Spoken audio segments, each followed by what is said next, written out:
ontem no Mesa Redonda a gente teve a participação do presidente do Corinthians, Augusto Melo. Um dos assuntos abordados com ele foi sobre reforços, é claro. Dá uma olhadinha. Vem surpresas por aí, se Deus quiser. Tem coisas boas que está chegando. Tem mais uns 5, mais ou menos, que nós estamos monitorando. 3 já está com proposta na mesa. Se Deus quiser, vai dar tudo certo, porque a gente está muito incisivo. E todos eles querem jogar no Corinthians. Todos eles, quando falaram de Corinthians, para nossa alegria, todos eles ficaram muito felizes e aceitaram, querem jogar no Corinthians. E isso é a melhor coisa que está acontecendo para nós. Está todo mundo hoje na apresentação, todo mundo feliz, todo mundo respirando novos ares. E essa união que eu vi hoje, que nós já tínhamos uma ideia de como seria, isso está nos deixando muito felizes, muito confiantes para que a gente possa fazer um ano de 2024 muito, muito bom. E aí, Salazar, o que a gente pode falar dessas falas do presidente aí? Olha, o que a gente fez, a nossa missão, ele falou de até 5 reforços, né? Então a nossa missão é ir atrás de informação e apuração. Eu, com a ajuda do Yuri Medeiros, lá do site gazetesportiva.com, aliás, se você entrar no site, está tudo muito bem atualizado. Enfim, gente, a intenção do Augusto Melo é remontar um time e ter pelo menos duas opções por posição. Então, por exemplo, centroavante, ele queria o Gabigol, não deu certo, para ter uma concorrência ali para o Yuri Alberto, ou até alguém para jogar junto com o Yuri Alberto. A ideia do Corinthians é ir atrás do Rafael Borré que fala, certo? Colombiano, está lá na Alemanha, foi muito bem aqui no River Plate, né? Ele pertence ao Werder Bremen, está emprestado ao Frankfurt. Enfim, o Corinthians quer tentar trazer o Borré para o Corinthians agora, quer tentar trazer. E o Corinthians entrou na parada. A informação que eu tenho é que ainda não tem proposta na mesa. O Corinthians procurou o empresário e falou, olha, temos interesse, vamos conversar, como é que é a situação dele. E o Corinthians vai tentar, vai acabar atravessando o Internacional e vai tentar trazer o Borré. Isso é um fato consumado. O outro atacante, já é um cara mais liberado, é o Luiz Henrique, do Betis. Esse daí o Corinthians tem mais otimismo em trazer, é um jogador um jogador caro, um jogador bom, valorizado. E o Betis quer fazer uma negociação em definitivo. E se for por empréstimo, o Betis quer deixar ela com obrigação de compra ao fim do empréstimo. É isso que o Corinthians está tratando.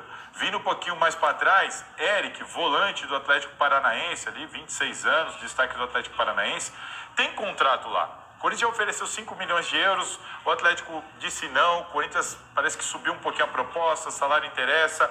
Enfim, o que importa aí nessa questão do Eric é que o Corinthians quer o jogador, o Atlético está fazendo jogo duro, só que o jogador quer vir, ô Silvestre. O empresário deu uma entrevista, falou em on, que o jogador quer, o Atlético não quer, tem o direito de não querer, mas o jogador tem o direito de querer sair. E ele quer sair, ele quer vir para o Corinthians. Isso aí o empresário deu falando em on aqui, ó.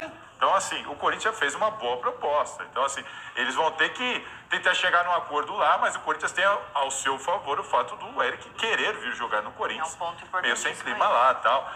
Tem o Caio Alexandre, do Fortaleza, volante também. Aí é difícil, porque a concorrência é pesada. A informação que a gente tem é que o Corinthians sabe que é uma negociação difícil, mas vai atrás, vai tentar trazer o Caio Alexandre. Gustavo Henrique, lembra do zagueiro? Ex-Flamengo, tá no Valladolid, viria em tese de graça, o Corinthians acertou ali luvas, salários e tal, mas esse tá tudo certo, viu, gente? O Gustavo Henrique será jogador do Corinthians, vem já para fazer exames médicos e assinar contrato de 2 anos com o Corinthians. Ótima contratação. A gente achando, pô, tá embaçado lá com o Félix Torres. Com o Félix, a questão é que precisa depositar a primeira parcela, tá? Ele deve vir mesmo, não deve melar nada, mas enquanto não depositar a primeira parcela, o Santos Laguna vai dar uma segurada. Temos outros patrocínios que nós já estamos conversando, como tínhamos outros também para essas propriedades que eles renovaram, nós vamos estar conversando a partir de amanhã. E quando até me perguntaram, até num programa, uma semana antes que eu fui, depois de eleito, eu ainda falei, né? Como sempre estão falando, dizem que eu falo demais, se for falar que eu sou Pinóquio, que eu sou mentiroso, que eu sou isso. Poxa, se a gente está falando, a gente está falando com propriedade. Se eu estou falando para cumprir. Eu sou gestor. O Noro sabe muito bem, como sabem. A partir do momento que você monta uma equipe, eu tenho uma empresa. Na minha empresa eu contrato as pessoas e coloco uma meta. Se eu não colocar a meta para as pessoas que estão trabalhando conosco, elas vão chegar na empresa, vão cruzar os braços e vão ficar lá. Eu, a partir daí, eu coloco meta para os meus diretores e eles têm que cumprir meta. Eles têm que correr e trabalhar para atingir as metas. E é o que a nossa diretoria está fazendo, atingindo meta. E quando eu falei que a nossa camisa ia valer mais de 200 milhões, deram risada, chamam de mentiroso, que eu falo demais. Está aí a prova. E hoje me perguntaram, sua camisa vai valer 200 milhões? E eu ainda brinquei, falei, só ela vai passar de 200 milhões. Pode ter certeza disso. E vai mesmo. O Corinthians passou, mas passou lotado. Passou assim, 120, a gente está falando de 120 por ano. Mas o novo patrocinador do Corinthians ainda pagou a multa com a PixBet. Vai dar 10 milhões de luvas, além dos 360.